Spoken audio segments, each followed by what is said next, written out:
ডুয়ার্সের ঘন জঙ্গলের মাঝখানে পাহাড় আর মেঘের আড়ালে দাঁড়িয়ে আছে এক নীরব ঐতিহাসিক স্থাপনা, বক্সা ফোর্ট।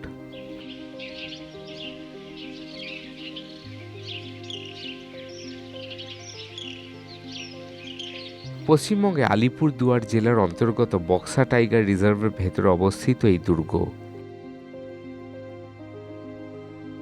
একসময় ব্রিটিশ শাসন আমলের গুরুত্বপূর্ণ সামরিক ও প্রশাসনিক কেন্দ্র ছিল।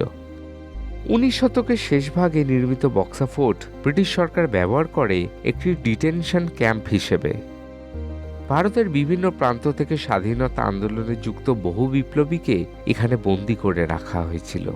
প্রতিটি কক্ষ, প্রতিটি ভাঙা দেওয়াল আজও সাক্ষী সেই অন্ধকার সময়ের।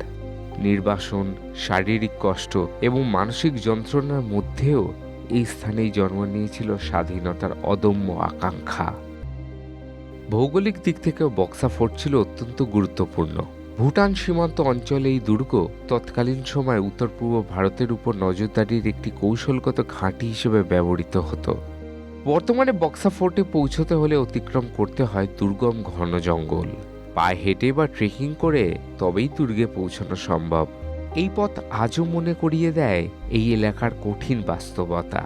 তাই বলা যেতেই পারে এখানে এলে আপনার মনে হবে প্রাকৃতিক সৌন্দর্যের সঙ্গে ইতিহাস এখানে মিশে গেছে অদ্ভুত এক নীরবতায়।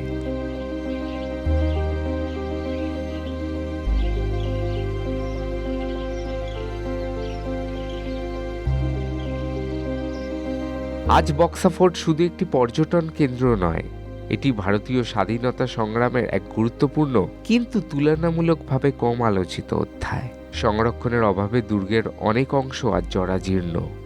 তবু এই ধ্বংসস্তূপের মধ্যেই লুকিয়ে আছে অতীতের গর্ব, ত্যাগ এবং আত্মত্যাগের স্মৃতি। ঘন জঙ্গলের গভীরে দাঁড়িয়ে থাকা বক্সা ফোর্ট আজও স্মরণ করিয়ে দেয় স্বাধীনতা একদিনে আসেনি। এর পিছনে ছিল নিঃশব্দ লড়াই আর অসংখ্য মানুষের ত্যাগের ইতিহাস।